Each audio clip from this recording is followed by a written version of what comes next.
all that stands between us and setting those sweet, sweet DFS lineups next week. Just a few more home league drafts, a holiday weekend, in 7 days. The NFL season is so close to us. We can start to feel the kickoff. Chiefs, Ravens next Thursday night. Tonight, I'm executing a 14-team home league draft. I'm drafting out of the 14 hole. So I got the turn. We're going to see how that goes. I'm drafting. I'm podcasting. You got to stick around to see how that goes. Jump in the chat. Roast my team. It's all for fun. Let's go draft and let's have a good time.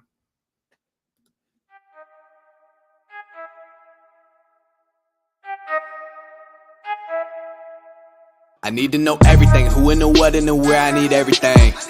Trust me, I hear what you're saying, but act like it's new what you're telling me.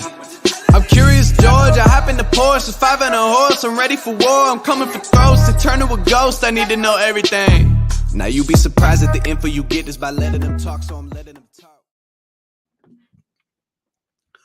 Welcome into another damn fantasy podcast. I'm your host, Trevor Steinbacher. My co-host, Jocelyn Missand, had some other things he had to do tonight, so just me. So that'll be hopefully a lot of fun. Hopefully you guys can jump in the chat and enjoy this 14-team draft that I am ripping as we podcast.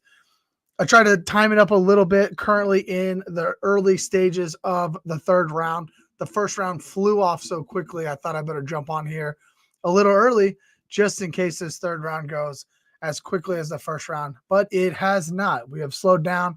Maybe my buddies knew I needed a little bit of help here. If you haven't already, please hit that subscribe button here. We are less than 30 subscriptions away from hitting that sacred number of 700. You may not know it, but that actually helps Bite Size Sports tremendously. Every subscription is huge. It doesn't do anything, like it doesn't cost you any money. We're not needing anything else from you. Just hit that subscribe button. It helps us out quite a bit, and we're definitely trying to get to 700 before the Chiefs-Ravens kick off next week. So jump down there, hit that subscribe button. And if you wish, you can always hit the bell and get notified when we're live. Tuesday nights, Necessary Roughness. We're here every Wednesday night. And Supersize Sports or The Bounce, depending on the type of year, is always on Thursday nights with Kev and James.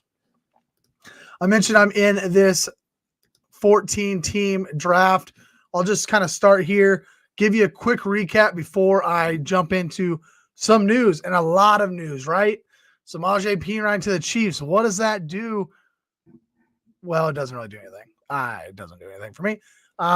Carson Steele, whatever. He's fun. He's a fullback. He's probably going to maybe score 4 touchdowns this year. He's going to be great for the Chiefs.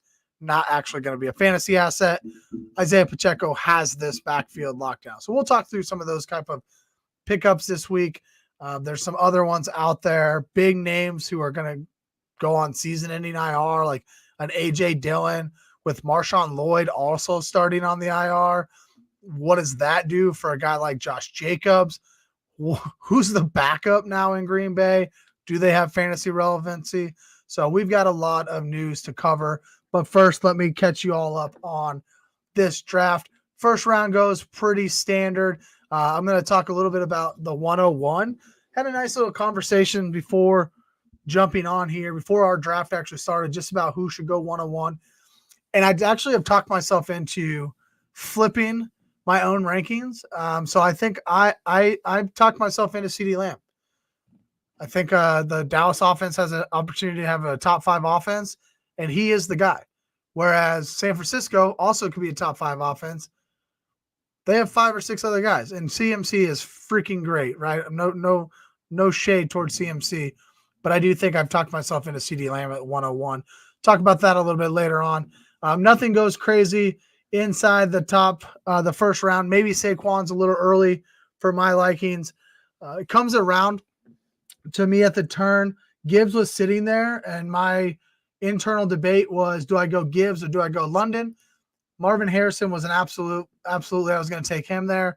I really wanted Garrett Wilson to fall. Obviously, I didn't expect him to, but I was hoping he would. But the reason I go Drake London, Marvin Harrison is the roster, the way the rosters are set up. So in this league, we start 1 quarterback, 2 running backs, 3 wide receivers, plus a flex. So I can start 4 wide receivers every single week in a PPR league, and in a very, like, to me, it's a pretty short bench when it comes to it because it's 14 teams. So these last couple of spots are starting to get pretty thin. That's what I've learned over the last couple of years. So I love getting these early wide receivers. I love that anyways. You all know that. But in a league like this where I have to start 3 of them, and then I have an opportunity to start a 4th in a PPR, full PPR league, I want to do that. That's my plan every single week, is to try to get 4 wide receivers in to this starting lineup. So I'll talk a little bit more about starting lineup with this particular draft. I think it just comes down to really what Josh was talking about a couple weeks ago. You have to know your league rules. And in this situation, the league rules are it's full PPR. You have to start 3 wide receivers. That's going to change my philosophy, my drafting just a little bit. I always draft wide receivers anyways, but now I'm going to target them even more. Whereas in a normal draft, I might actually take Jamar Gibbs there.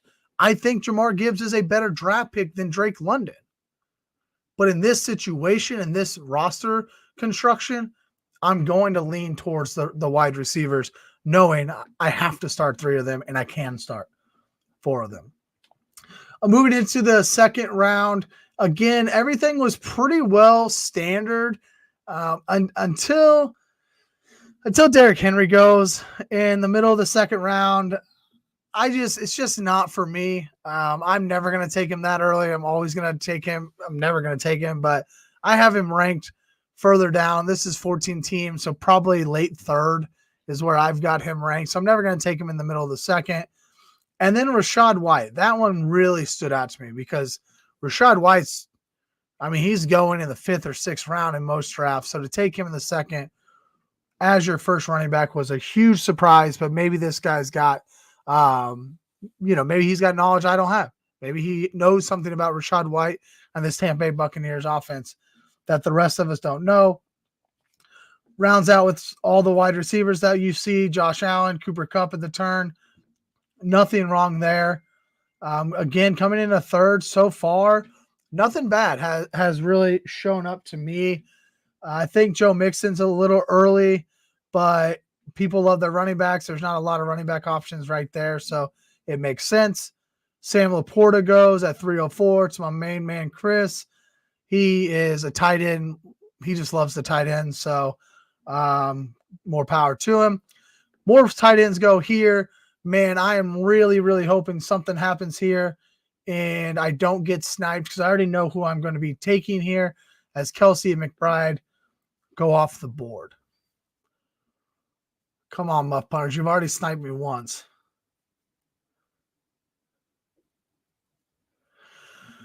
The anticipation. If you're here with me tonight, jump in the chat, man. Let me know. Do you like Harrison London over a Jahmyr Gibbs in this position? Maybe I should have taken like a Kyron.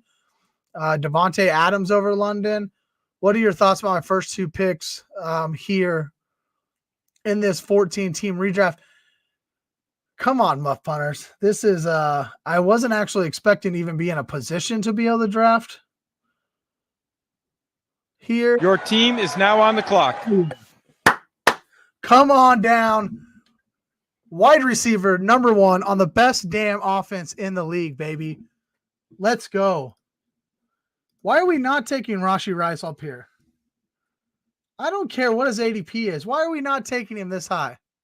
Let's go. Let's absolutely go. And wow, this is actually very interesting, because man,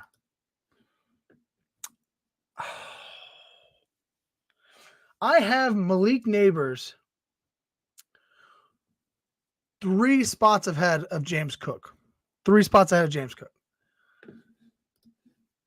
But I've already now got 3 wide receivers, and I love, and I think Rashee Rice is going to be a top 12 wide receiver this year.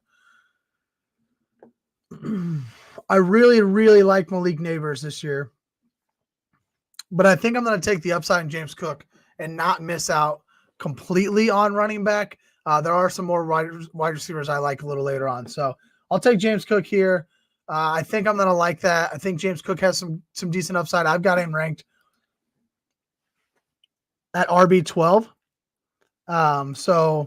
Which also I need to take back my Rachaad White stuff. I guess I have him at RB13. So it's definitely not the middle of the second round, but not as late as I expected, as I was talking about. So there's some quarterbacks I could have taken there. Definitely some other tight ends. Trey McBride would have been in the conversation for me. He doesn't fall here. So I'll take Rice and Cook. I really like what Manbeck's got going on here in the 12 spot with Puka. I don't love Devontae Adams, but so be it. I probably would have taken Olave there. But getting McBride and then getting Neighbors, who I just talked about, that's pretty salty. I like that quite a bit.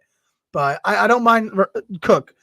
My RB12 ranked, so I'm getting him as what? Hell, he's the – let's see, there's 5, 6, 7, 8, 9, 10, 11, 12, 13, 14. He's the 15th running back off the board. I've got him ranked RB12. I think he's got top 5 potential. If you remember at the end of last year, Buffalo completely changed their offensive scheme and went very, very run heavy. And James Cook became very, very involved. And so if they're going to continue that this year, they don't really have a great wide receiver core. And I think they're going to utilize Cook and Dalton Kincaid and obviously Josh Allen and kind of run the offense through those 3 guys, and the wide receivers become more ancillary pieces instead of the stud pieces. So my main man, what's up, Chris? It's been a long time since I've seen you in here. Appreciate you being here. Looking forward to see what you do here out of the 11 spot. The 4 spot. Jamar Chase, Mike Evans, Sam Laporta. Are you worried about Jamar Chase playing next week? Right? That's a part of the news we need to talk through today. Are you worried about Jamar Chase? Anybody in the chat, are you worried about Jamar Chase playing next week? Yesterday, Zach Taylor comes out and says, oh, he'll be at practice. Today, Jamar Chase shows up 15 minutes late, walking in his shorts and his sandals, and definitely not practicing, right? There's a little bit of contract dispute going on. CeeDee Lamb gets paid. Is Jamar Chase going to get paid? Will he be there on Sunday of next week? That's obviously to be determined, but I want to know from you all, are you worried about Jamar Chase? And if you are, does it change? Like, are you still taking him 4th overall? Are you looking at a Breece Hall, Bijan Robinson, or Amon-Ra St. Brown instead? I'm actually kind of surprised you didn't take St. Brown, Chris, to be honest. You are a St. Brown guy. You got in on St. Brown before everybody else was. Did I miss the power rankings? I love you, Sheldon. Thank you all. Thanks for being here, man. No, I haven't got to our old draft yet. I actually probably can get to that here soon since you are in the chat. I'll pull up the other draft. I got a little bit of time here before I draft again, so maybe I can get to that. Cheers to you all. Cheers to my St. Louis Cardinals, who no longer know how to win a baseball game. My wife is trying to talk. A closed caption option for the pod. Man, that'd be pretty sweet. They allow it. They do it for us. If I want to cut a video and make like a YouTube short off of this video, it automatically does the closed caption. It's actually pretty slick. It'd be kind of cool shit if it allowed it to do here. Maybe more people would watch if they could watch me on mute and they just didn't actually have to listen to my raspy, nasty voice. They could just like watch the words come out. Maybe more people would watch me. That'd be kind of cool. Closed captioning. Man, that'd be fun. But nope, don't see it on here anywhere. So maybe that'll be, I'll shoot StreamYard a message and say, yo, you guys need to start letting me hit closed caption on these things. Let me talk to the 3rd round real fast. I was obviously very stoked to get Rashee Rice. Where are you guys taking Rashee Rice? Am I stupid? Like, this is a draft of all Chiefs fans. So I'm actually very surprised Rice fell to pick 42. But is that crazy? Like, are you guys not actually in on Rashee Rice this year? Because I would like to understand, like, how did I get him at 42? And maybe you all think that's a bad pick. I'd love to hear if you think Rashee Rice at pick 42, right? So if you're thinking about this, a 12-team league, that's the middle of the 4th round. I'm taking Rashee Rice. And I get him here, obviously a little bit larger league. I'm getting here at the end of the 3rd. But Cup, Mixon, A-Chain, Laporta, Pittman, Diggs, none of these are crazy in the 3rd round. I would say I'm way higher on Jalen Waddle. I would have taken him up here. I would have had the discussion around Cooper Kupp versus Jalen Waddle, but I definitely would have taken Jalen Waddle ahead of Michael Pittman and Steph Diggs, DK Metcalf, Devontae. So I would have taken him over all these wide receivers. I would have been, if I'm sitting in 3.2, I'm discussing with myself, do I take Devon A-Chain or do I take Jalen Waddle? So, right. So that's what Matt does at 303. He ends up taking A-Chain. I think that's a great play, especially after getting CeeDee Lamb and Brandon Ayuk. Go with A-Chain, right? Get that upside. So I don't like where Waddle went. I think the 3rd round's the right round, but I think he should be way higher in the 3rd round. And the 4th round after I went, Mahomes goes as the 2nd quarterback off the board. That's really no surprise. Not that I love what is happening here with this team. No surprise in this one that Mahomes goes there. Malik Neighbors, I already talked about. DJ Moore, George Pickens, Josh Jacobs, James Conner, Calvin Ridley, David Montgomery, and Alvin Kamara. So starting to see some running backs go off the board here, which is fine by me. I really don't like this range of running backs for redraft. Although, as I kind of set up at the top, no A.J. Dillon all year long. Marshawn Lloyd starting on the PUP list. Chase, I see you're in the chat. Dude, Chase, who's going to be Josh Jacobs' backup in Green Bay? Josh Jacobs, a volume guy. He is the 1st, 2nd, and 3rd down back in Green Bay now, right?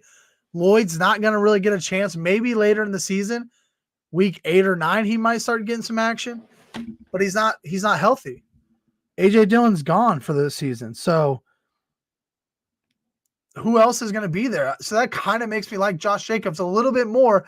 And you all know I'm a Josh Jacobs hater.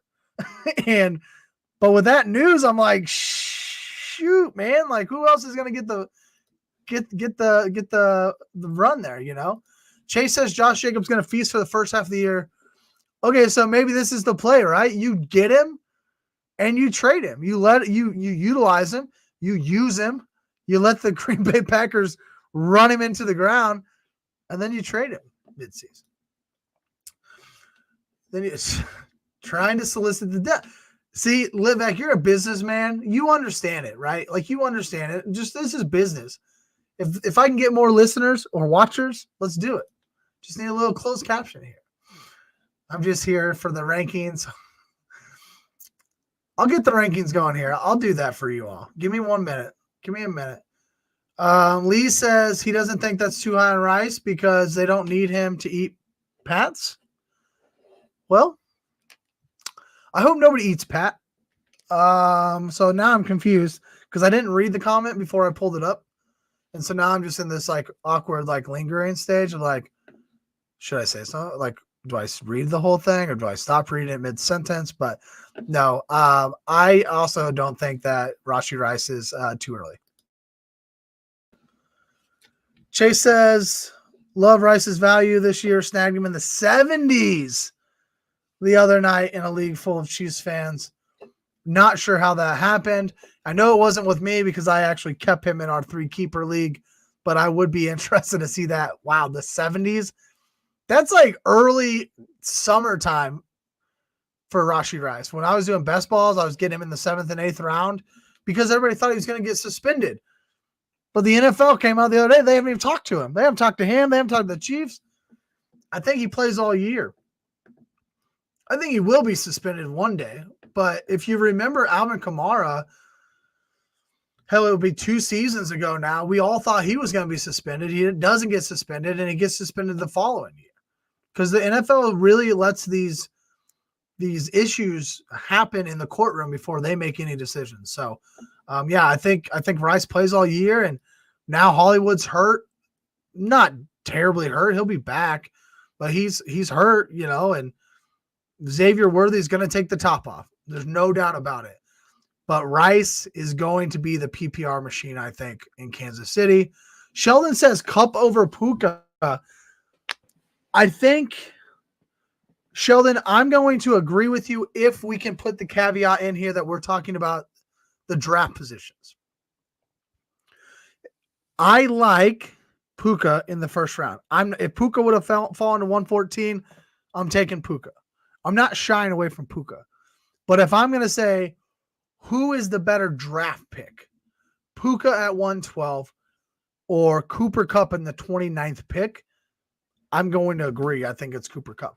Now, straight up, who ends up with more points this season? I mean, I think it's honestly a coin toss. So that'll be interesting. But you get Cooper Kupp 17, 18 picks later. 17, 18 picks later. All right, let's see here. Sheldon says he likes Rice. That's Josh Jacobs. What happened? Chiefs players can be weird fantasy-wise. Absolutely, they definitely can be. It's also weird whenever we love the team too, right? But I really liked what I saw out of Rashee Rice last year at the end of the season. I'll pull it up now. I looked at it. I had it up a couple weeks ago. Week 10 on. So after the Chiefs bye week in week 10, Rashee Rice, if I remember, came out in week 11, didn't do much. But then weeks 12 to 17 ended up, I think, a top 5. I'm going to pull it up right here via Fantasy Pros. So, I mean, anybody can access this, right? It's on Fantasy Pros. You can go check that out. I just like being able to go back and kind of see where people were the year before. So Rashee Rice in PPR leagues after week 12 to week 17 was the 4th overall wide receiver. The 4th overall fantasy wide receiver from week 12 to week 17. So you get the bye week in week 10. He's a little slower in week 11, and then he absolutely explodes. The 3 wide receivers above him, CeeDee Lamb, Deebo Samuel, Amon-Ra St. Brown. Pretty darn good wide receivers, right? So I'm not saying he's going to end up as the 4th wide receiver this season, but I think he's got top 12 upside, and we're getting him still at a discount, I believe. What if he doesn't have the off-season issues? If he doesn't have any off-season issues, are we drafting him up here in this 3rd round with the Michael Pittman, Steph Diggs, Devontae Smith, DK Metcalf, right? Like, this is where he probably belongs. You're going to tell me that you want Steph Diggs, who could potentially be the 3rd wide receiver on the Houston Texans offense, fantasy-wise, over Rashee Rice, who has the potential to be the number 1 wide receiver, fantasy-wise, on the Chiefs offense? Tank Dell's not going away, guys. Steph Diggs is a diva. I don't know. Just wondering, what would you go there? Where would you go? Question was Chase not playing the first week? Yes. So you don't think he's playing the first week? Okay. All right. I like it. All right, let's catch up here. I'm going to catch up through the 5th and 6th. Once I get past the 6th round, I'm going to go ahead and get it pulled up now. I'm going to pull up our draft board. A couple of you in the chat here tonight, we did a draft that it's a league that we've had since 2012. It's a fun combination of college friends of college friends who have now become friends, and friends I went to high school with, right? So it's a it's a weird mix of folks, but we all get along pretty well. And we've been doing it since 2012. So year 15 here. I dominate every year. You know, I'm practically, you know, the winner, you know, once, I think twice, maybe actually. But it's been a really, really fun league. And so I'll pull that draft up, kind of talk about that a little bit, get your thoughts on how I did. It's a little different, again, going back to what Joshua was talking about last week. Like, you got to know your league.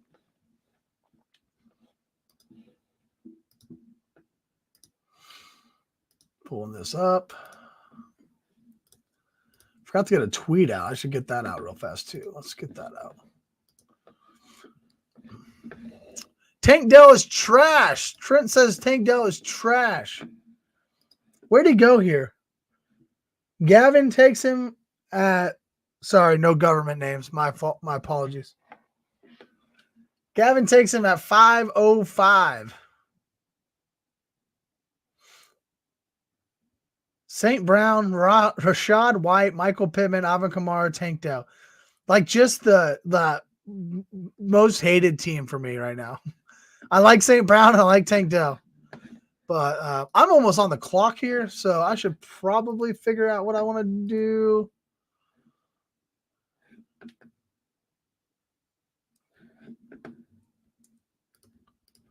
I have not been keeping up well. Anthony Richardson goes. Damn, that would have been fun.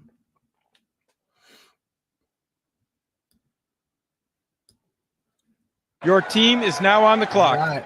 We are now on the clock.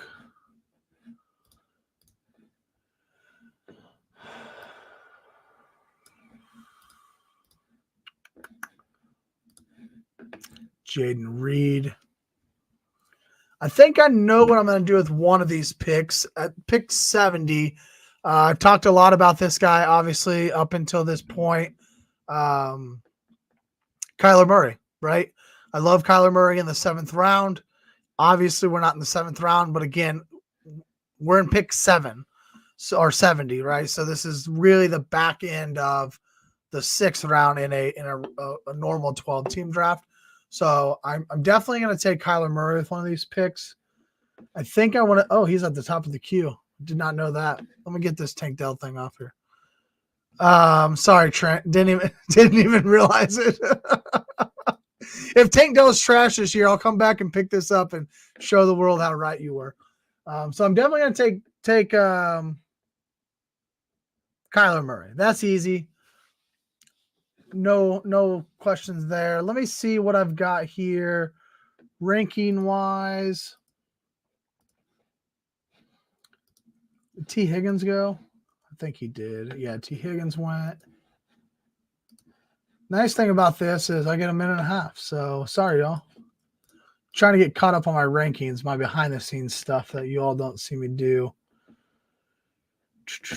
All right, let me get this draft pick in so I don't miss it. Kincaid, Pitts. Screw those running backs. They suck. Zay Flowers off the board. Zay Flowers gone? I think I know where. I think I'm going to go. This is a little early for me. A lot early, honestly. What wide receivers are left? Keon Coleman, Xavier Worthy, Roma Dunze. I don't really like any of them. I'm not going to take a running back here. So, yeah, this is a little early for me, I think, in terms of my own rankings. But I've already kind of made a bet with the Bills here with James Cook. I don't really think the Bills' offense is going to be phenomenal, but I do think they're going to have to do something this year. And I think it's going to go through James Cook and Dalton Kincaid. So I don't hate that. I'm not really a big fan of taking running back tight end on the same team, but this is a team that doesn't really have any wide receivers. So plus I've already lived this Kyle Pitts experiment for a couple of years now. And I'm just kind of overdoing that. And I have Drake London. So let's go Dalton Kincaid here. Get my tight end, my only tight end I'll be drafting tonight, so don't mind that. Just get that. Got my 2 onesie positions kind of locked down. Now I can really start to hammer out my wide receiver depth and sprinkle in a couple running backs as I go. Let's switch over here. Let me pull, if I can find a way to pull this draft board up.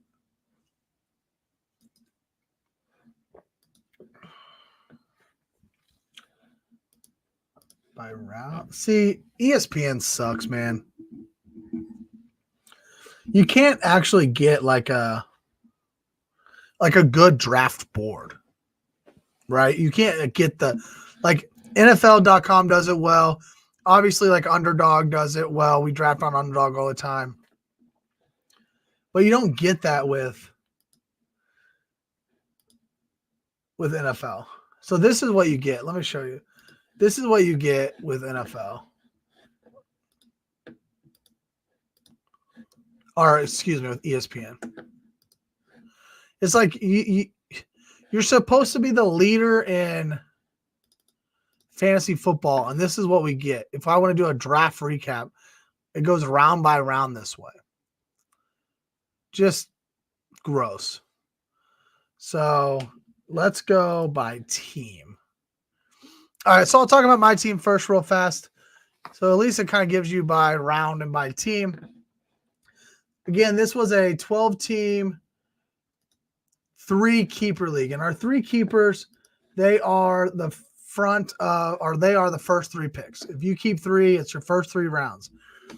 I was kind of thinking about not keeping anyone. So Puka was going to be on the board and not kept up until like the 24th hour. Big trade was made right before the draft. Puka gets moved and gets kept. If Puka doesn't get kept, I was going to not keep anybody and draft Puka because I knew the other guy who wasn't keeping anybody was going to take Marvin Harris. I say I know that. Like it was like I think he was going to do that. I assume he would have. He did end up taking Marvin Harrison. I think he would take Puka. Even if he doesn't, I'll take Marvin.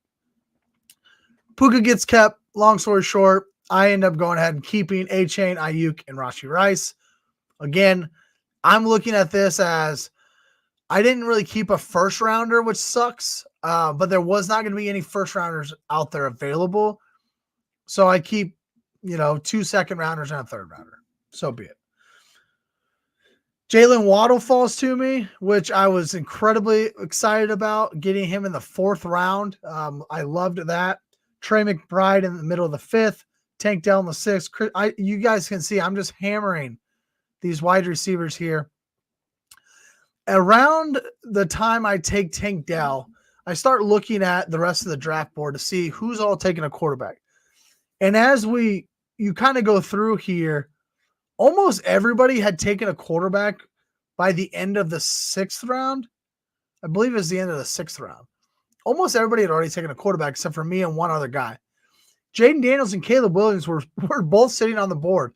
So I went ahead and skipped it. Like I just nah, I'll just wait and hold out. Nobody's going to take a second quarterback, right? And nobody does. I'm able to push Jaden Daniels all the way down into the 8th and probably could have pushed him down to the 9th, but I wasn't willing to continue to push it. So I sneak in a Christian Kirk in there as well. Obviously, I'm light on RB2. My RB2 options are Rico Dowdle, McLaughlin, Antonio Gibson. So that's a little bit dicey. But I think with Dowdle, I know the Dalvin Cook news today. I'm not worried about the Dalvin Cook news at all. So I think with Dowdle there, I think he's got a good chance to become the number 1 there. I think Dalvin Cook is washed. I think Zeke is washed. And I think that Dowdle is the only one there that's got some juice to him. So I'll take Rico Dowdle. He is my current RB2 on this team. Let me start with Sheldon's team. Sheldon's the one that actually traded away Puka. And so that was big time for him. So he only keeps Amon-Ra St. Brown, trades away Puka. He actually ends up, you'll see here, he ended up with 2 5th-round picks from that trade. And so he goes Pacheco in the second, Kamara in the third. Again, remember, everybody's kept, so the first couple rounds are a little bit wonky. But after that, it kind of levels out. He gets Mark Andrews in the 5th. Like that a lot there for him. Snipes me with Kyler Murray. Don't love that. Actually, I think this might be a little early for Kyler, but as he didn't have a 6th-round pick, right? So I get it for his team in this draft, why he did it there.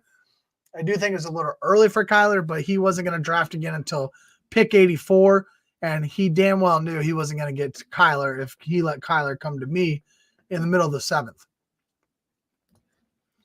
Jalen Warren, I like a lot here. Brian Thomas, I think is fine. Zeke, I think sucks.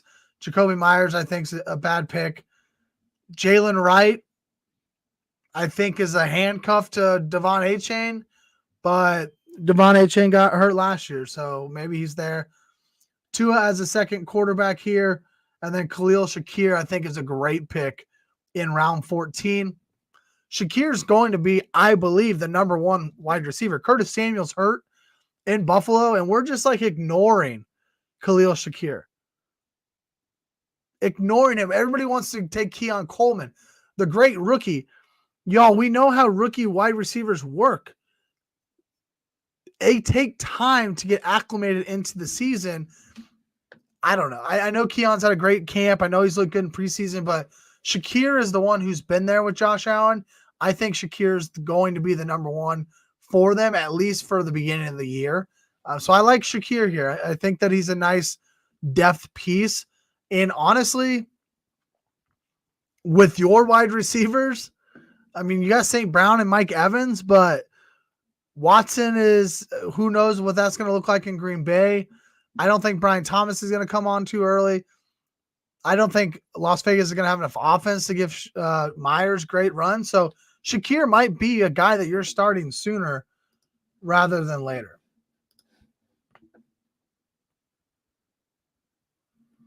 Who has the most all-time wins in this league? Do we have this information? The most all-time? I actually could probably find that information. Is it you? Do you already know the answer? Is this just a troll job? It's probably just a troll job. Probably just a troll job. To be fair, I wasn't happy with my own draft and how things went. For the most part, it was never my plan to start the draft off picking 2 running backs. I think the Pacheco pick was great. Like, I mean, all the running backs are off the board. You get Pacheco there. I don't mind that. It was just the Kamara pick. Like, that was the one that I'm like, I don't know. Like, James Cook gets picked at pick 26 right after Kamara. I'm taking James Cook all day right there. So I think that's like probably my only thing. Probably my only thing. I'm trolling, carry on. I assumed it was you. I don't think I'm too far behind you, though. I think we both have 2 championships. That's for sure. 3 years is coming. Is common. Trenton, I'm lost, man. I'm lost. Okay, I'm going to get back to our 14-team draft, and then I will come back and talk about Chase's team since he is here in the chat with us. So I want to make sure I'm able to talk shit on his team and have some fun there. In the 4th round here, had a run of tight ends with Kittle, Ingram, and Pitts going. Some running backs in Stevenson, Aaron Jones, Jonathan Brooks, Jalen Warren, Najee Harris. So the Pittsburgh guys go here towards the end of the 6th round.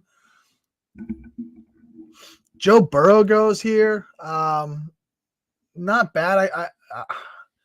I keep going back to this. I don't hate what you're doing, Chris.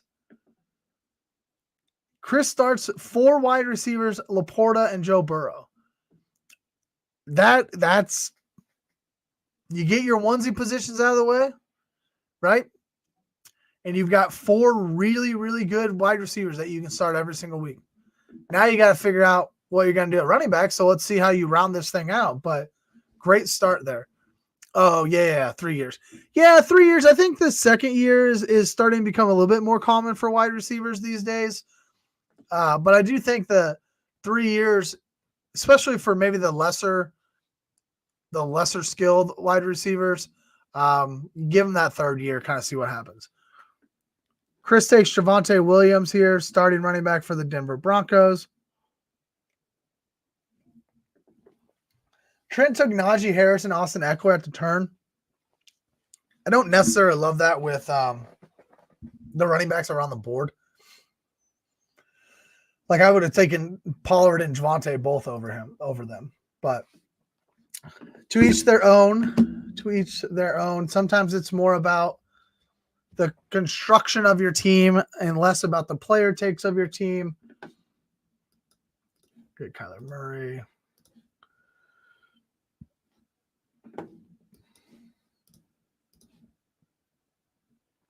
All right, I got to update this real fast.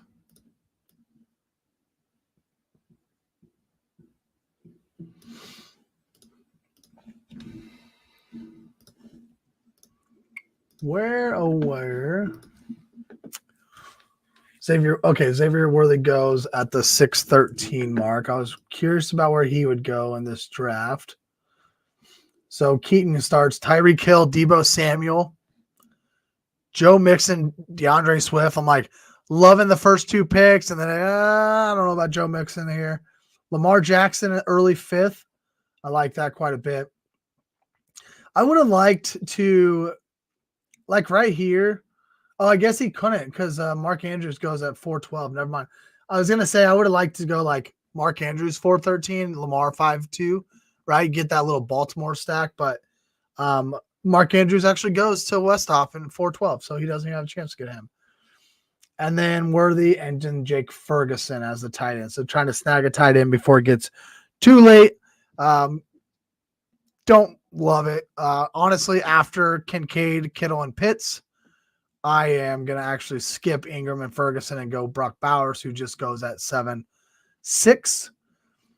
Dak Prescott, Jordan Love going off the board here in the 7th round. Kind of surprising to me. There's a guy that I absolutely love. He fits the type of quarterback that I want on a fantasy team. He's going to run the ball a shit ton. I think he's a poor man's Anthony Richardson, and I know I won't be drafting him, so I'll go ahead and say it. I think Jaden Daniels should be picked instead of Dak Prescott and Jordan Love. Maybe not in that position, maybe not that high, but I would much rather, if I'm going to take a quarterback there, I'm taking Jaden Daniels. Otherwise, I'm just going to skip quarterback and push it another round and see if I can get Daniels on the back. Caleb Williams still out there. I think he's going to have a decent season this year. Just love that rushing upside, that scramble ability. I was listening to, you all probably listen to the footballers, right? They're phenomenal. They brought up a stat like a week ago about how a scramble is worth more fantasy points than a designed run. I thought was interesting. I don't remember what the numbers were, but I do remember them talking about that. I thought that was interesting. I think Caleb Williams, Jaden Daniels, Drake May, if he gets a chance, I think they're going to scramble a lot this year. And so just something to kind of keep in mind as you are drafting, thinking about which one of these quarterbacks to take. Pitts and Kittle go. Jaden Reed went. Just trying to get some of this stuff updated so I know who to take. I'm probably going to have to look at running back here. I can't really push it too much, especially sitting here waiting for 26 picks between my picks. It's a long time. So I'm probably going to need to at least get one running back here on the turn. We'll see if anybody falls that I like wide receiver wise.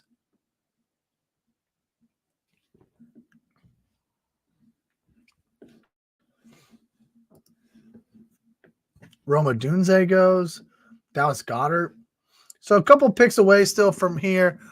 I thought you were going to say Gardner Minshew. I do think Gardner will probably have to run a lot, but he is not a scrambler. So don't love that. Although I am starting to come around. If I think about Gardner Minshew and this Las Vegas offense, man, I was hammering Zamir White in best ball early in the offseason.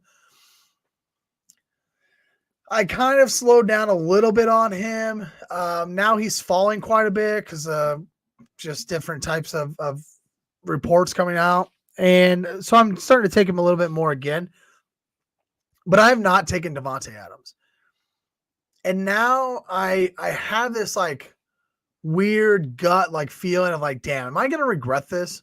Like, is Gardner Minshew actually going to be good enough to get Devontae Adams the ball? I don't think Aiden O'Connell would have been. Like, I don't really have any confidence in Aiden O'Connell. But now that it's Gardner Minshew, I'm like, man, Your team is now on the clock. could he be the guy? Like, not like the guy to win games, but like, could he make sure that Devontae Adams is still worth that top, second round pick? And I kind of have this like, I think there's like a 15% chance that Adams actually is that good still. I don't know what it is, but I think there is a chance of that. I'm picking. I had to finish my thought first. The first one here is easy. I don't understand. Is he still on the board? I haven't even looked at the actual. Yeah, he's right here. The guys I keep thinking of are actually at the top of the queue every time. Jackson Smith and Jigba. I don't know why we're skipping him for all these rookies. Trent and I were just talking about wide receiver development, right? And why you got to give him a couple years. This guy had a great rookie season. Don't really see why he couldn't continue to get better. So that's an easy first pick for me. And then my second pick, I am going to go with Spears taken.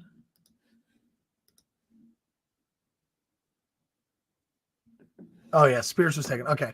I was between Brian Robinson Jr. and Spears, but I wasn't sure if Spears was actually taken yet or not.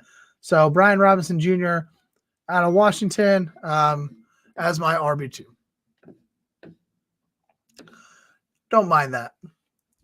Don't mind that at all. He's the highest on my rankings available. I'm going to now just start taking swings at guys who these guys are actually back-to-back in my rankings. That's interesting. 85 and 86. What picks were those?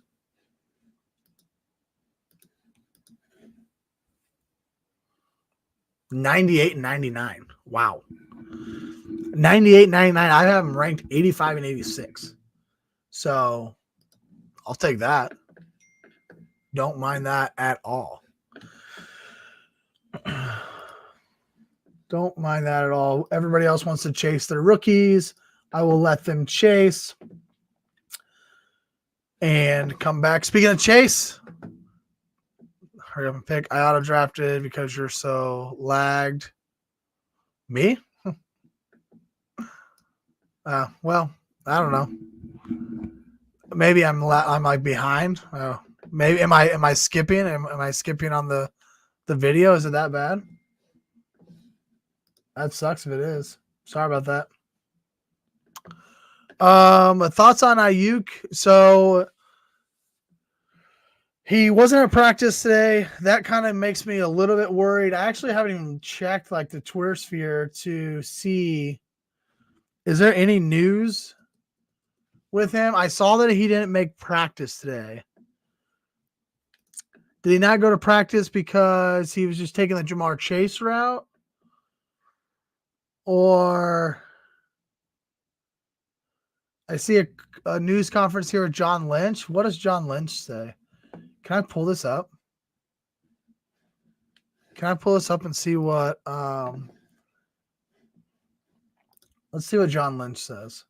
Share this tab instead. Say, communicated to Brandon's camp at any point, say, last week that he would be expected to practice starting. Yeah, I'm not going to get into our communication again, but there's, at some point you got to play. Okay, I don't know if you guys could hear that on your side, but essentially, John Lynch said at some point you got to play. Some point you got to play. I agree with that. I don't know. I don't know if I feel like this kind of makes it seem, if I'm just looking at all these Brandon Ayuk stuff, it kind of seems like that maybe the Niners are out on him now. Whether they trade him or not, I don't know, but it doesn't appear that the actual relationship is great. Now, we've seen these things happen before, and then the next day they're signed and all is well. Or the Tuesday before the first game, they sign the contract and all is well. So I think if I was drafting today, which we are, I'm probably gonna pass on him after today's news. I'm probably just going to say, you know what, I'll let somebody else deal with the saga. I don't really know what's gonna happen, so I'll just let somebody else deal with it. That's probably where I'm at. Today, let's see, where does he go? He goes 2.12. So into the second round, pick number 26. Probably a little bit lower than he normally is going. So maybe other people are kind of starting to have that same feeling. If he's on the field, he's great. He's going to be a great fantasy asset. I kept him in our keeper league that we were just talking about. I need to go back to that is making me a little nervous. I kept him. And not that I think I could have got a better asset just because it is a keeper league, but potentially, and if he doesn't play, that's going to suck. I think that if he's on the field, it's going to be fine. I think if he's on the field in Pittsburgh, he's going to be fine. If he gets shipped to Pittsburgh, fantasy wise, I think it hurts, George Pickens, obviously, because now he's not the only one there. He's not the alpha anymore. There's two alphas there now, right? I think on the field, Brandon Ayuk is a very good football player. He's a very good football player. I think he's going to bring a lot to whatever offense he goes to. And fantasy wise, if he is on the field, he's going to be a fantasy asset for your team. I think he's a little bit lower if he's in Pittsburgh, but I'm still willing to take him in the third round, even if he's in Pittsburgh, right? Because there's still not a lot of options there, and we're taking him in the second round in a place like San Francisco where you've got Kittle and Debo and the best running back in the game, right? So I'm not going to move him down too far. Should he get traded? But I just want to see him on the field. Like, that's the biggest thing for me right now. And if I'm not going to draft him right now, I gotta draft on Friday night. I'm not going to draft him Friday night unless this is all figured out. We're drafting right here next Wednesday night for our ADP league. So we've got a show league that we will be drafting live next Wednesday night on air. If this saga is still not figured out, I will just pass on Brandon Ayuk until we have an answer. That's where I'm at right now. Let other people deal with it. If you want to buy the dip and you think that he's going to be great still, like, go ahead. I'm not saying he's not going to be great, but I just don't like the idea that he might not be playing week 1. And it's a whole different saga than Jamar Chase. Like, I could see them figuring it out with Jamar Chase. CeeDee Lamb just got it figured out. You've got the contract to kind of work off of with CeeDee Lamb. Brandon Ayuk is not to that caliber. But Jamar Chase is. So now you know what you can work with and where to go with Jamar Chase. So I think they can get it figured out. I don't know if Ayuk gets figured out before week 1. This feels like a trap. Is my wife watching? If my wife is watching, I'm in like 3, dude. Shoot. So redraft leagues, I don't know. What are we in? I did one Sunday, tonight, Friday, next Wednesday, and then our family leagues Monday night. So 5 redraft leagues. That's not that bad, right? 5 redraft leagues. Probably in 5 dynasty leagues as well. I'd have to count them all out loud. Nobody wants to listen to me do that, but probably 5 or 6 dynasty leagues. So 10 or 11 or so. I actually lessened my leagues going into last year. No, I lessened them this year too, actually. I dropped out of another dynasty league after this past season. I had gotten in, like, it was like 2 or 3 years ago. Man, I was just like eating up the dynasty stuff. I was creating new leagues. I was joining new leagues. I love that dynasty. I love doing the dynasty drafts, the startup drafts, and I still do. But I don't know. Then you end up in 15 leagues, and nobody wants that. Like, that's just too much. That's where I draw the line. So I drop back down. I'm pretty sure it's 10 total is where I'm sitting at. 10 or 11 total is where I'm sitting at.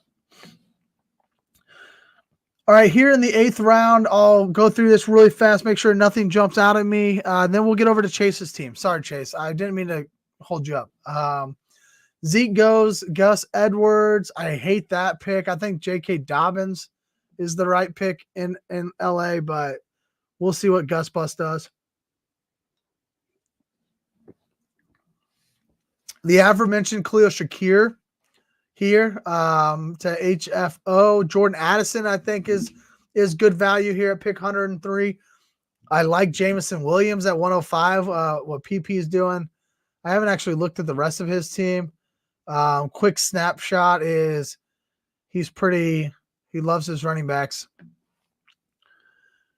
But I hate the James Conner pick because you already took Bijan. But other than that, I like the way this team is looking. I like Jamison Williams there. TJ Hawkinson. I talked about TJ Hawkinson 2 weeks ago. I think he is the worst pick in fantasy football, y'all. He is the worst pick in fantasy football. He may not be back on the field until Thanksgiving. There's a good chance he's not on the field until Thanksgiving. He's not doing anything for your team. And now you don't even have, like, you may have had a little bit of hope with J.J. McCarthy. You're not going to have that hope. You got Sam Darnold throwing the ball around. I think he's a bad pick. Just flat out, I think he's the worst pick in fantasy football right now. Romeo Dobbs goes. Zach Moss, Chase Brown goes back-to-back there in Cincinnati. I think both of those guys are viable. That's a viable spot for both of those guys.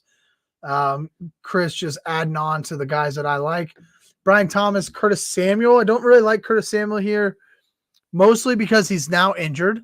He's always injured, and that's gonna be a tough sell for me there in Buffalo. I like Shakir better. I like Shakir more. I like Dalton Kincaid more, and I know we're a lot deeper, obviously, into this draft now. You're picking him at 111. But if I'm just looking at wide receivers, like Cortland Sutton's the number one wide receiver in Denver. Christian Watson is going to have some run in Green Bay. That's about it. Nobody else is any good. I'd take that back. Like throw a dart at Jerry Jeudy if you want to, but I don't know. I just don't. I would much rather have a couple of these other guys than go there with Curtis Samuel. Takes Nick Chubb and Pat Frymuth go at the turn. So Trent just going with all the very, very high T running backs. Najee Harris, Austin Eckler, Nick Chubb, getting some old guys in there. You got to love that. We get our first kicker. Now I just get a roast Matt for taking a kicker, but I also know he's auto drafting. So the man's got a business to run, and his business ain't keeping him up till 9:15 at night. So that kind of sucks for him. That really sucks for him. Jerome Ford goes here, and Chris, I'm tired of talking about your team, dude. God dang it. It sucks because I don't want to give Chris accolades, right? Like, I want to just be roasting his draft. I want to hate his draft so much. And I can't. Okay, Chase, let's take a look at your draft from last week. Vetoed this Chubb. He keeps Puka after that great trade. He keeps Justin Jefferson, Johnny Taylor.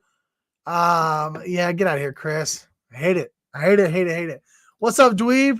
Hopefully you guys' show was awesome tonight. Thanks for jumping in here. Josh Allen in the 4th round. So he's the first one takes the quarterback. I'm not taking Josh Allen this year. Not necessarily because I don't think that he can end up as a QB1. I'm just generally not taking whoever the hot commodity is at QB1. I'm usually taking, somebody in the 4 to 6, 7 range. If not, I'm just waiting till the very end. So I just think this is a little spicy, a little expensive for QB1. But you did a nice job here at tacking on Dalton Kincaid with him at pick 61, excuse me. When did I get? I got Kincaid here at 71 in this draft. So love that value. Amari Cooper's good. A nice little depth piece here with wide receiver. You've got 2 of the best in Puka and Justin Jefferson. So you didn't need a hammer wide receiver, but I do think you messed up. Because while you have Puka and Jefferson, right, if we go to what these teams look like, you can start a 2 wide receivers and a flex, full PPR. So you can start up to 3 wide receivers, and it kind of feels like you just decided to skip wide receiver after this. And you go running back, Connor, Singletary, Chubb, Benson, the worst pick in fantasy football, and TJ Hawkinson. At least this is your second tight end, so you can just throw him in the IR spot, so it makes it a little better. I don't mind it as much.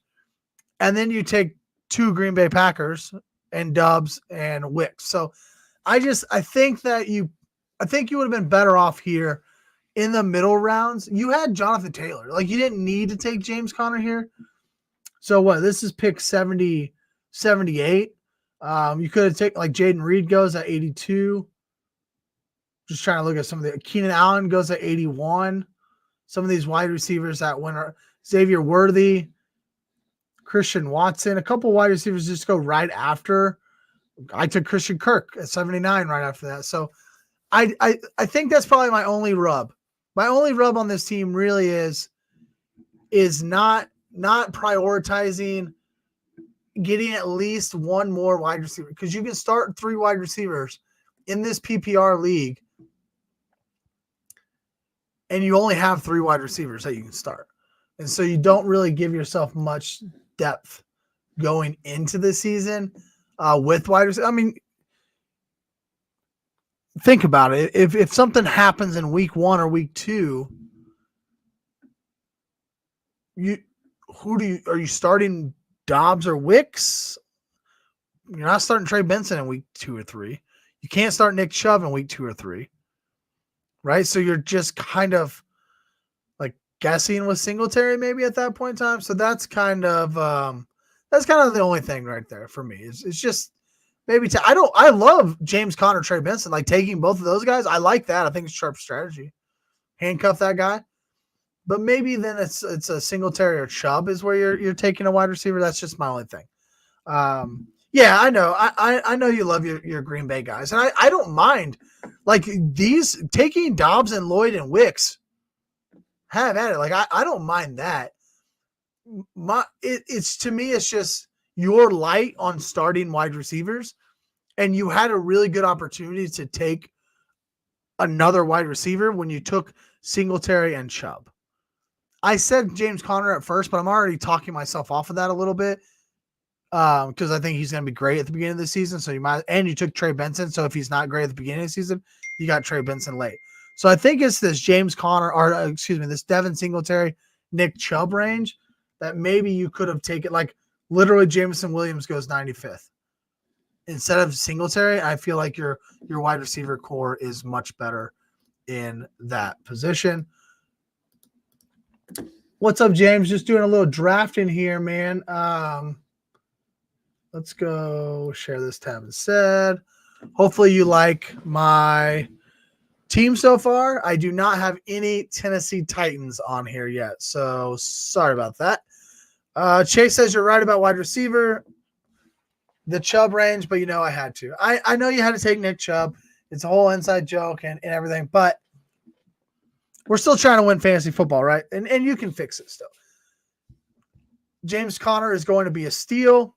I agree he's going to be a steal for the first part of the season. It's just going to be about health for him. Can he stay healthy all season long? And if he can, he's absolutely going to be a steal. Absolutely going to be a steal. Your team is now on the clock. Anytime you're picking in the 9th round of a 14-team league and 5 kickers go off the board in the 9th round, that's when you just start to perk up and know that the value is absolutely dropping to you. I really was going to have to think about Jaden Daniels as a second quarterback here. Had he fallen, that would have been stupid of me, but I would have thought about it. But Jaden Daniels goes at 9-10. Not even 100% sure what players are even on the board anymore. I do know I'm not taking a quarterback here.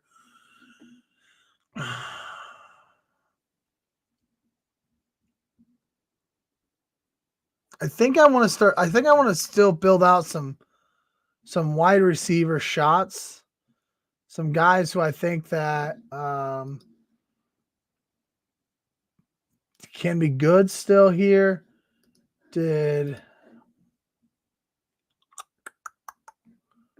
see here. Just trying to think through who was on the board. I'm looking for some high upside guys. So not necessarily just like perfect drafting here, like perfect rankings, but somebody who has high upside. I think I found one that I like. Is he on the board still? Yeah, Josh Downs here. So I'll take Josh Downs. I don't care that he's a little bit hurt.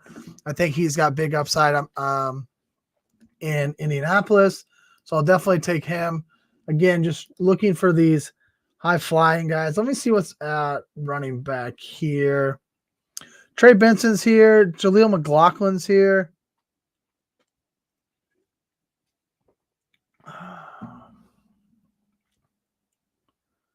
I'm going to take a guy, actually, that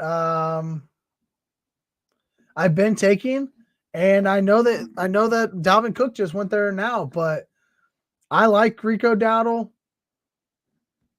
I think he's going to be the starting running back for the Dallas Cowboys. I don't have any issues with that. All these other guys are backups and definitely backups. I don't know why Rico Dowdle is way down here, but I'll take him here. We'll see what goes. We'll see what happens. We will see what happens in Dallas. Yeah, I like Downs. I think he's been hurt, so people have kind of forgotten about him, but he's a burner. He'll go over the top a little bit there. And I've got what I think is 3 really solid wide receivers. I wish I would have got a 4th one a little earlier. Already kind of wishing that. Maybe like instead of taking Dalton Kincaid, I just take another wide receiver there as well. When did I take Kincaid? With Kyler? I don't even know which one I would have taken. Probably. Shit, I guess I probably would have taken Xavier Worthy. Then I already have Rice, though, so that wouldn't have felt great. I wouldn't have taken Hopkins. I know that for sure. So the other place I could have done is I could have taken Jameson Williams instead of Brian Robinson there. And then here I could have taken 2 running backs, but running backs are pretty thin. I mean, this is pretty standard for home redrafts. Running backs go, quick, right? Everybody loves the running back in redrafts, and there's not much left. Blake Corum's the best according to NFL ranks. Charbonnet, Benson, these guys are all contingency backs. They're not necessarily guys that you can put them in next week and feel great about your RB2. So when I look at it that way, it makes me feel better about going ahead and getting Brian Robinson, who you do feel comfortable putting as RB2 next week. Because that's where we're at now, right? We're setting lineups next Wednesday night. We're starting to set lineups. And so I like Brian Robinson in that sense. So I'm happy that I took him there. And I think overall I'm going to still be happy with my team. Shit thins out really fast in 14 team. And so getting a guy like Josh Downs and Rico Dowdle, like two guys who I think have massive, massive upside in this spot, makes me feel a little bit more comfy. I'm still trying to, like, my initial thought was maybe I shouldn't have taken Dalton Kincaid, but then I'm looking at these wide receivers. I'm not taking Ladd McConkey, Roma Dunes, maybe Roma Dunes, but probably not at pick 71. So maybe I take Ramondre at 71 and double tap wide receiver here with JSN and Jameson Williams. Like maybe that makes me feel a little better. And then I just punt tight end, which I love doing anyways. But we'll see. We still have 1, 2, 3, 4, 5, 6 picks left. We still have 6 picks left, so we'll see if we can maybe build out some more depth here. Obviously, I really only have 4 picks left because 15 and 16 is just going to be defense kicker. So I really only have 4 picks left. So far through 10 rounds, I got Kyler Murray at quarterback, James Cook, Brian Robinson, and Rico Dowdle at running back. Marvin Harrison Jr., Drake London, Rashee Rice, Jackson Smith and Jigba, Josh Downs at wide receiver, and Dalton Kincaid at quarterback. I've got 4 bench spots left. I think I can prioritize. I could probably go either way. I'm not going to take a second quarterback. I'm not going to take a second tight end here. So I'm really just going to build out my running back and wide receivers. I'll kind of see how the board falls. I'm inclined to take 3 wide receivers and 1 running back. But again, we'll see how the board falls over the next 4 picks. We'll see how the board falls. All right, what other news have we missed this week? There are some other pickups. What pickups have you guys worried about for fantasy, or maybe you have questions about for fantasy? I talked a little bit about Samaje Perine going to the Chiefs. I'm not worried about Pacheco at all. I think this is actually, it's very similar to like what Andy Reid and Brett Veach do. They get Jerick McKinnon. A couple of years back, they got Lev Bell. Right? They like these veteran guys, and I think Samaje Perine is just that next guy. But I also think in this situation, late in the offseason or preseason, if you will, I think Pacheco's really locked this thing down. I don't think it affects Carson Steele. I don't think Carson Steele is worth any type of a redraft value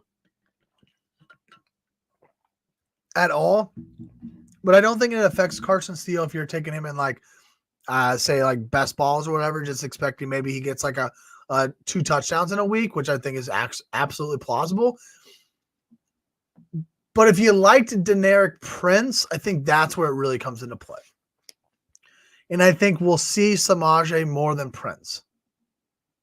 That's what I think. If Pacheco is healthy, and I think if Pacheco goes down, I think Prince is the handcuff. Not that I think Prince is anywhere close to what Pacheco is. I do think Prince is a handcuff. I've heard good things about Tennessee rookie wide receiver Burton, maybe. Jermaine Burton is in Cincinnati, and I have heard great things about him too. It sounds like he's at a pretty good camp. I don't think Tennessee has a rookie tight end. James, if you're still in the chat, you can let us know. But I don't think Tennessee has a rookie wide receiver this year. I know they traded Malik Willis.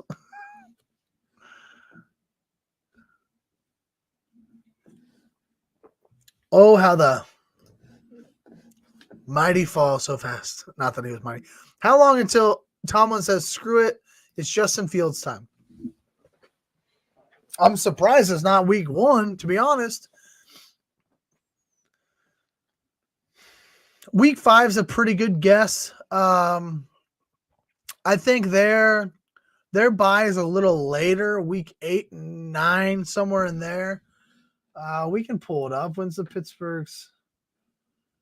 We can pull up the Pittsburgh schedule. Let's see. Steelers. They start with the Falcons. Oh, God.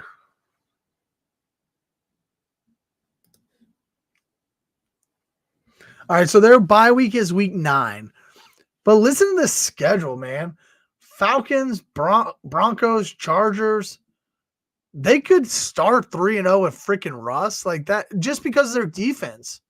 Just because of their defense, they could start 3-0. I don't think they will. Let me be very, very clear. But those 3 offenses are not expected to be well-oiled machines in the first 3 weeks. And then you got the Colts, the Cowboys, Vegas, Jets, Giants. I think at least by week 9, they will. I think at least by week 9 or, coming out of that bye week. But if things go really bad against some of these really bad teams, it could be before. I think Russ is washed. I don't think he's very good at football anymore. I don't think Justin Fields is a great NFL quarterback because he doesn't have like what Jalen Hurts has in terms of an offensive coordinator, a head coach who really understands how to utilize him. Jalen Hurts had that and has now been able to perform and grow and get better at it. Lamar Jackson has the same thing, utilizing their legs when they can and need to, but also they have really progressed as passers. Justin Fields hasn't necessarily progressed as a passer, but when he is on the field, when he does start, I think he is probably going to be like an auto start for me. Like he'll probably be in a top 12 just because of the way that he plays. I think it's massive, like the way he uses his legs, that he can be great for us for fantasy. So maybe you give it a couple weeks and then add him like after, see how it goes the first couple weeks, and then maybe add him as a stash. But I think week 5, maybe after week 5, like if they're getting just absolutely dick stomped by Dallas, which is possible. Remember last year, Dallas beat a couple teams, just beat the piss out of them, right? Just a couple weeks, they would just absolutely demolish teams. They could do that to Pittsburgh in week 5, and then we could see Justin Fields in Vegas. But I definitely don't think Russ lasts past the bye week in week 9. Can't you see? Oh, yeah, absolutely. I think it's very, very likely that he blows those games. I just think that he also is set up very, very nicely to have a couple easier games, right? A couple easier games to get started on the right foot. Don't worry, Litvak. Danger Russ can't hurt you anymore. No, now it's just Sean Payton. Now it's just Sean Payton. He's the one now is going to hurt you. He's now the one. What is the point? Why do you talk up Tim Patrick? You do all these things. Everybody, all summer long, we're like, damn, Troy Franklin, right? Marvin Mims is going to be back.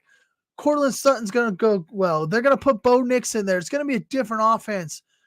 And then the last preseason game and the last like 2 weeks, it's all about Tim Patrick, how big he is. And who doesn't love Tim Patrick? And then they cut him. It's like, what is that? Like, clearly they were just trying to trade him, right? And we just didn't see all the writing on the wall. But wow. Like, what a turn of events in Denver it seemed like.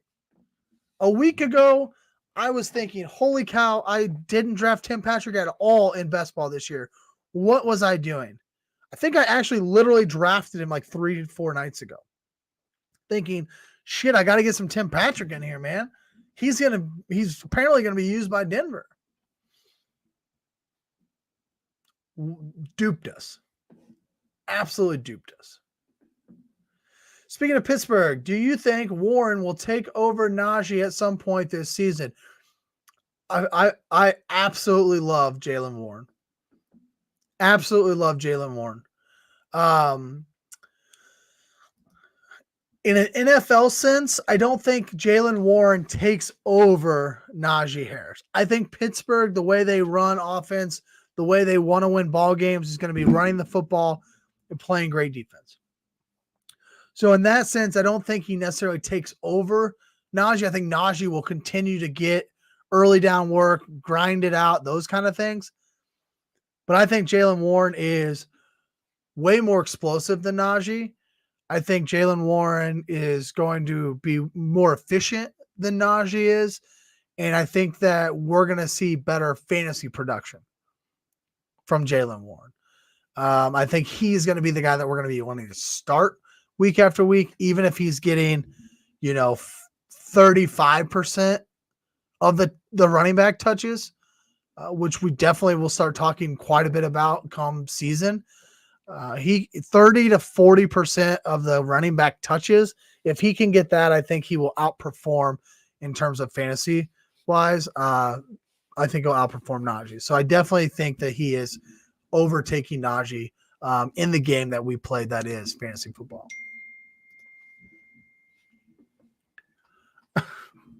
Jesus. Got a group chat going on for our Friday KC league. It's an in-person draft. And they're all talking about what people are bringing. And the last one that somebody just brought, I'm like, ooh, baby.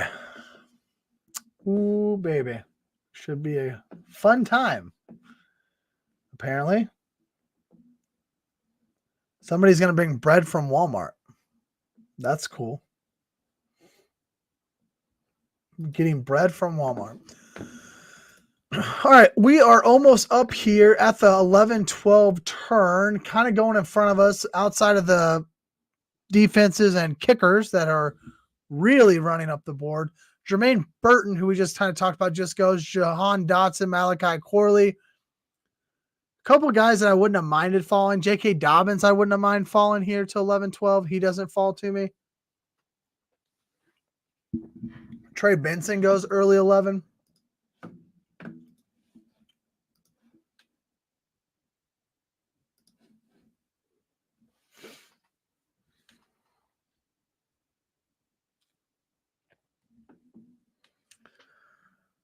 Let's see. That's another big time guy. Has he gone yet?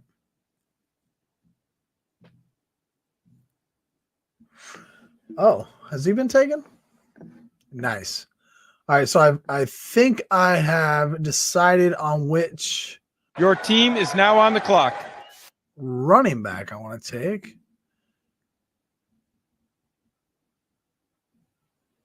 Yeah, I think so. Let's see who's on the board here.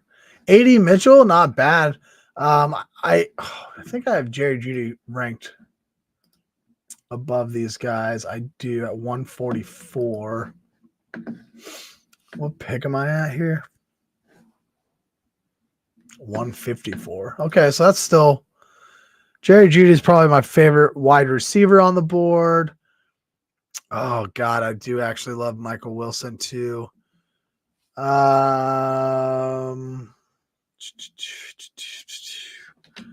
Let's do this. I love a couple of these wide receivers that are here. Let's check out running back here.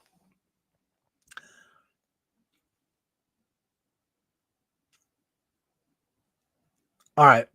So I'm going to take these wide receivers that I like right now, and I can come back at running back later. I'm going to take Jerry Jeudy, wide receiver 2 for the Cleveland Browns. I don't know how he's going to fare, but I think that he's talented, and I think he's going to have opportunities. So throwing a dart with him. I don't love taking AD Mitchell after I took Josh Downs. Had I not got Josh Downs, I wouldn't have minded AD Mitchell. Dontavian Wicks, I think, is a steal at the end of drafts. However, I kind of want high upside. I think Wicks is like high, has a contingency value to have a high floor. I don't know if he has like top 24 type upside. Whereas I think I can continue to kind of build out this Arizona offense. I've got the Marvin Harrison, Kyler Murray stack, and I love Greg Dortch. I love Michael Wilson. Michael Wilson in his second year, I think he could potentially have a breakout season. So I'm going to take him here and let it kind of see how his first couple weeks go. And if it doesn't go well, I can drop him, right? A lot of guys left on the board that I like here still, even at wide receiver. A couple guys that I think are going to have an opportunity early and often in the season, and that's going to be something I'm looking for while having great upside still. Like Michael Wilson is the wide receiver 2 in Arizona. He's going to have a chance to be on the field. Jerry Jeudy is the wide receiver 2. He's going to be on the field in Cleveland. For both of those guys, neither one of them are going to be the first, second, or even third option if you want to take the running backs into account, right? They both have number 1 wide receivers. They both have good to great tight ends, and they both have good to great running backs and running back schemes. So neither one of them are a top 3 option. However, I think they both have contingency value, and I think they both also have opportunity to break out and become more of an option there in both Cleveland and Arizona. So I'll take them as some high upside type of shots. You're not going to hit all these shots, right? But you got to take them. McLaughlin there, that's who I was actually looking at running back wise. I thought maybe there was a chance he would come all the way back. He does not, as the old Pittsburgh Feelers take him there at 12.5. I think that's a pretty good spot. He's going to have he has a role in this offense. Javante's the number 1, but McLaughlin's going to have a role, a full-time role in this offense in Denver. Audric Estime is fun. I've taken a lot of him in best ball. I don't think he's going to have a role. I don't think he's going to have a full-time role. He might see snaps here and there, but I think that if I were to just take a guess, all 3 of them are healthy for the entire season.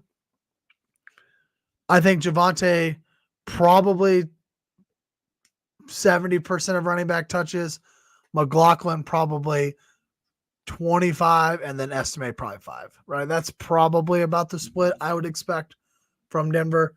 So McLaughlin's going to have a role, and he has contingency value if something happens to Javonte, which is why he was definitely being discussed for me. I didn't say it out loud because I thought maybe he'd come back, but internally I thought he was a good pick at 12.1.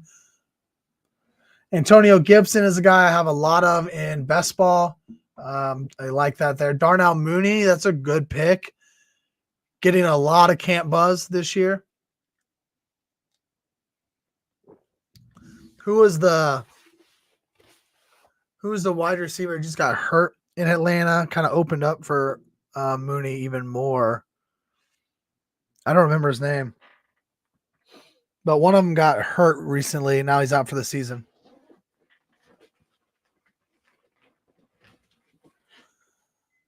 A.D. Mitchell goes. Dontavian Wicks goes.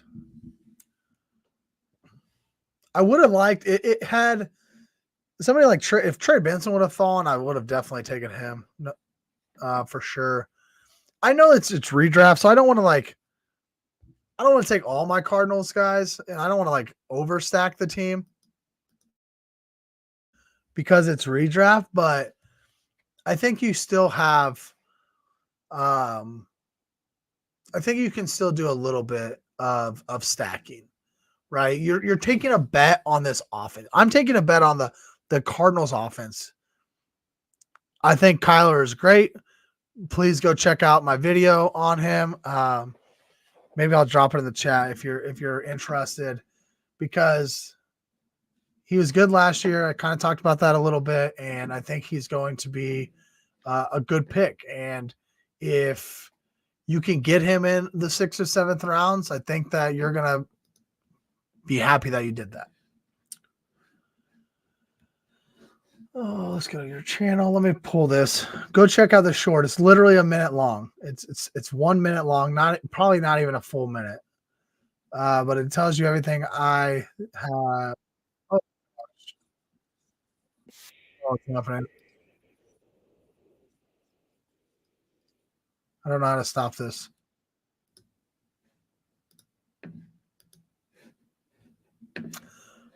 Don't know how to stop it. There you go. Go check that out when you want to. Favorite it, whatever. Like it if you will. But it's about a minute just telling you about why I think Kyler Murray is the steal of the draft for quarterbacks.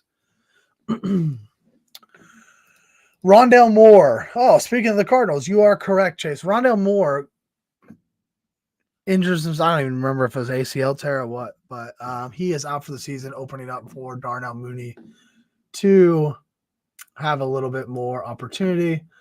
All right, what other news have I missed that's come out this week?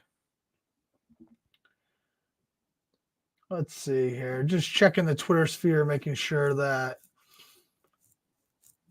Malik Neighbors switched to number 1. That's cool.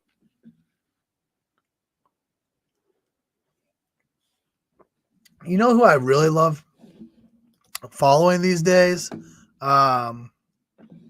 is there's a new Twitter called Coach Speak. If you guys haven't seen this, the Coach Speak Index. So it's at Coach Speak Index. I don't know the guy, but I'm going to endorse him. It's the presidential year, right? So I'm endorsing this guy. No, it's actually really cool because essentially what he does is he rates coaches on what they say. So if it's a coach that just always lies about injuries and he comes out and is like, hey, my guy is injured, yada, yada, not a big deal. He includes that coach's rating in Coach Speak. Like, yeah, actually, this guy's very untrustworthy with his Coach Speak. I think it's cool. And he's been a lot of fun to follow. Give him a follow. I think he's very sharp. And it's actually it's great information. So let me just check him real fast to see what is going on. We talked about the QB1 thing. Oh, let's talk about QB1 in New England. Is it going to be Drake May? Here's a pertinent quote, QB1 decision, head coach Gerard Mayo. So Gerard Mayo said he's telling his players tomorrow who the QB1 is. I think it's remember what's good for the team today may not be good for the team weeks down the line. So he says, I think it's important to remember what's good for the team today may not be good for the team weeks down the line. Does that tell you that Jacoby Brissett's starting week 1? That's how I would read into that. Is Jacoby Brissett starts week 1 and he's leaving the possibility open, obviously, for Drake May to start pretty darn quick. So I would. That's probably the way I would lean right now.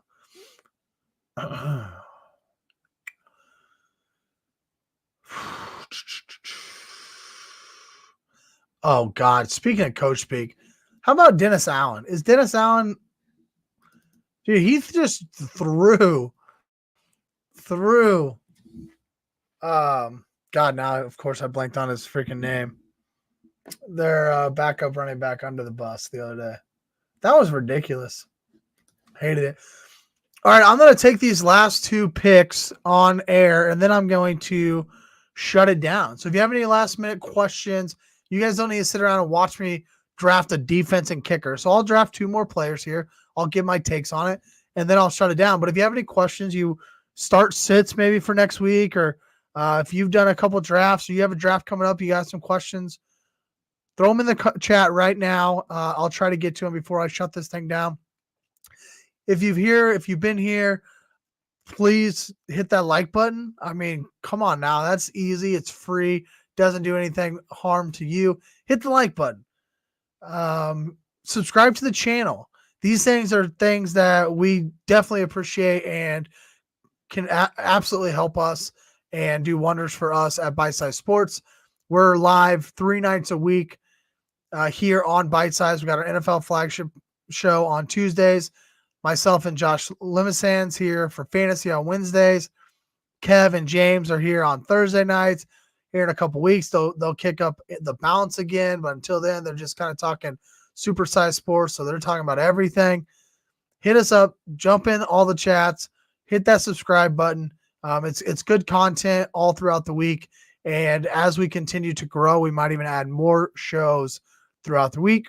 Last year, we did a betting show on Monday nights, so maybe we can get that going again to do some NFL bets during Monday Night Football, those kind of things. So hit the subscribe button. Again, it's free. It's free to subscribe to us, but it helps us out quite a bit. Clayton, thanks for being here tonight. Kev wants me to draft Baker Mayfield. Unfortunately, Baker Mayfield gets sniped from me, man. Your team is now on the clock. 13-12. So I just wasn't able to take Baker this time. Maybe next draft I will wait until he's taken before I act like I want to take him again. Tank Bigsby goes. Darn it. Gabe Davis goes. I don't know. Is Gabe Davis is the run of Gabe Davis done? Adam Thielen at 13-13. Wow. I didn't even know he was still playing. One wide receiver, if I see it here, does come back to me. I don't understand why Demario Douglas is being drafted so much higher than Jalen Polk. But I'm loving it. I'm just taking Jalen Polk at the end of drafts anytime I can. I think he's going to be the wide receiver 1 for New England. I think Drake May is going to have a chance to be the starter very soon in New England.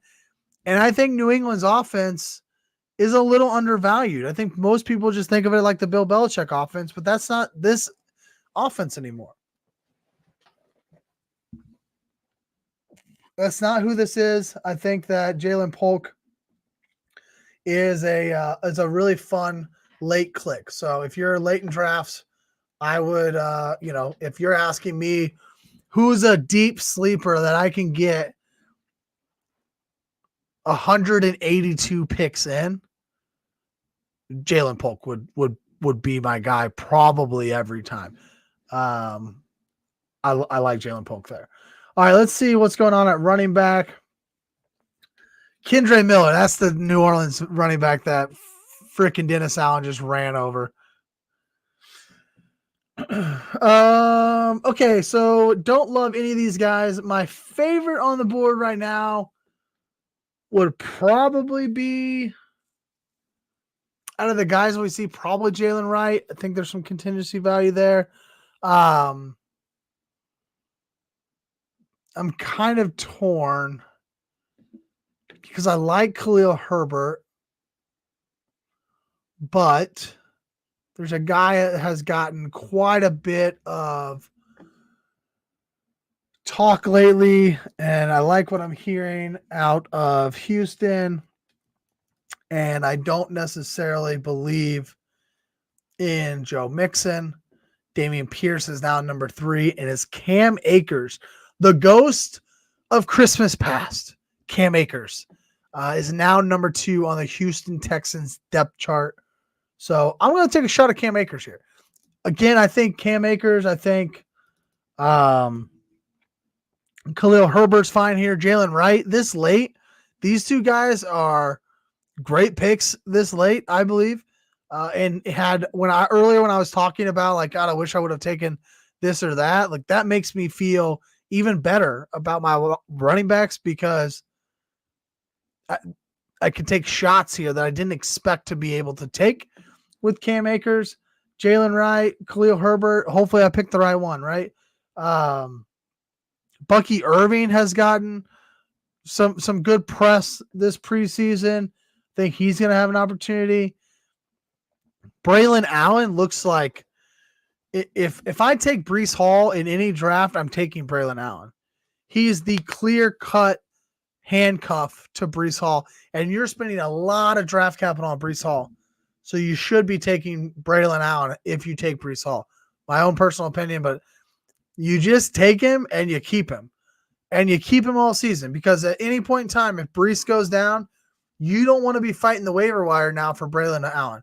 Braylon Allen will be the guy should Breece ever go down. Sometimes those type of situations are the ones that we can take advantage of, right? And that's kind of what I'm thinking about with Cam Akers of if Joe Mixon goes down, I think it will be Cam Akers now. I think that that's what Houston is telling us. And I think Cam Akers has a chance to play a little bit, even if Joe Mixon's in there. Braylon Allen is the guy in New York. Should Breece Hall go down? I have no doubts about that. No doubts about that. Jordan Mason. Did Jordan Mason get picked? Jordan Mason did not get picked. So Jordan Mason's another guy. So like if I'm Trent in this draft, Trent takes Christian McCaffrey number 1 overall. We just found out not too long ago that their normal backup, freaking Mitchell, he's out for the season. He's done. Jordan Mason is the number 2 running back in San Francisco. So again, if I'm handcuffing the most expensive running back, the most expensive player, you're taking him at 101, the very first pick of your draft, take Jordan Mason. Everybody's going to get on the field next week. Everybody could get hurt. I'm not saying Christian McCaffrey is going to get hurt next week, but that is the game that we are playing, and you have to set yourself up to give yourself a chance to win, not only in week 1, but in week 14, 15, 16, 17 when you're in the playoffs. And Jordan Mason becomes RB1 in San Francisco should Christian McCaffrey get hurt.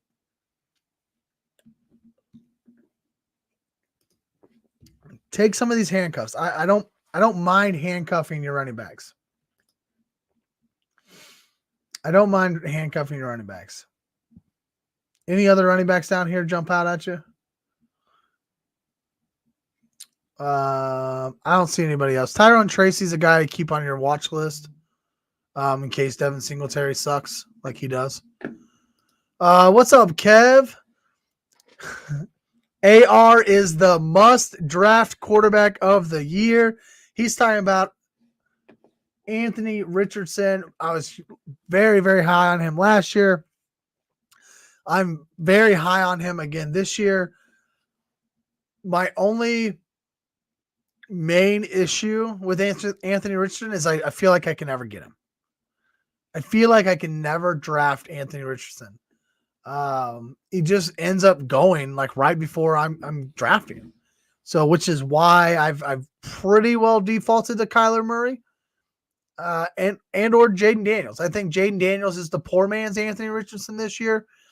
I think he's going to have just as much rushing upside as a guy like Anthony Richardson has. But yeah, I loved Anthony Richardson last year. He was my number 1 quarterback in rookie drafts last year. I don't care that he only played a couple of games and got hurt. Like I think he's going to be great. And I think the Colts are going to win that division. I laid a bet on the Colts to win that division. In June, I think it was. And I laid a bet on Anthony Richardson being MVP this year. Jalen Hurts, Lamar Jackson, Patrick Mahomes,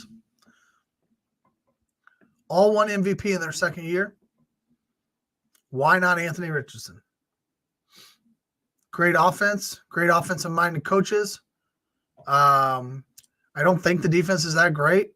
Maybe they are, but I don't think they're that great. So I think that they're going to have to rely on Richardson and Jonathan Taylor and this offense. So taking a guy like Josh Downs later, like I did, I like that. AD Mitchell right after him to somebody else, I don't mind. I don't like Michael Pittman, but that's because he's being picked at pick 33 in front of Devontae Smith and Jalen Waddle and company. Like if you take Michael Pittman and you drag him to the end of this and you put Rashee Rice in here and you put Pittman, like this could be the same order, except for you put Pittman at the back end of this. I like Pittman a lot, but I'm never going to take him way up here. I like these other guys fantasy-wise better, but Pittman will be great for Anthony Richardson.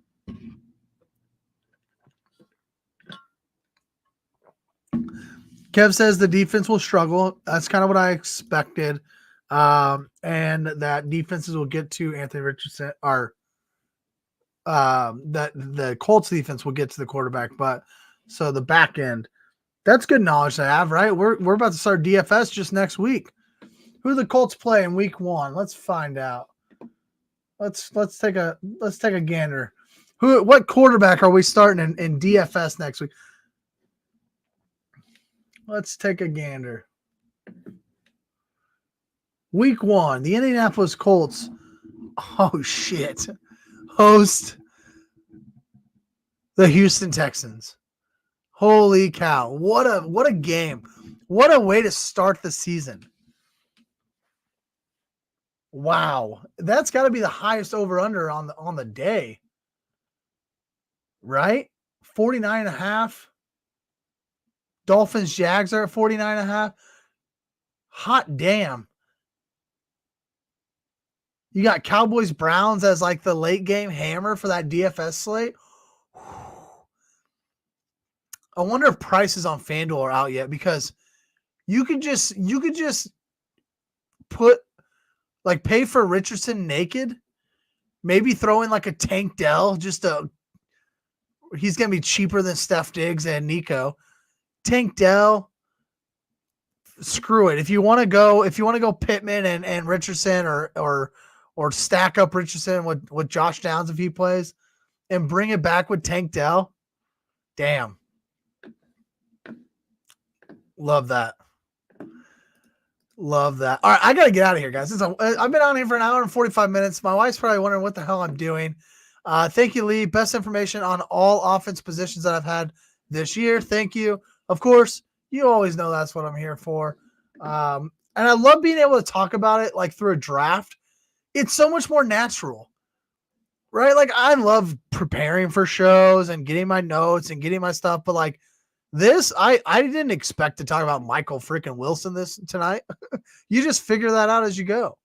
I also didn't think about I was going to be talking about DFS week 1 already, but let's go, right?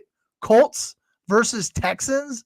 That's the game we're stacking up, everybody. That's the game we're stacking up. Make sure you hit that subscribe button. I'm going to get out of here and go draft a kicker and a defense, apparently. Thanks for being here. Hit that like button on your way out. And as always, may the drafts be in your favor.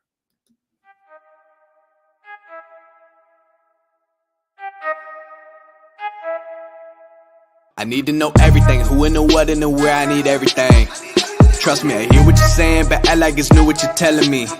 I'm curious, George, I hop in the Porsche, it's 5 and a horse, I'm ready for war, I'm coming for throats, to turn to a ghost, I need to know everything.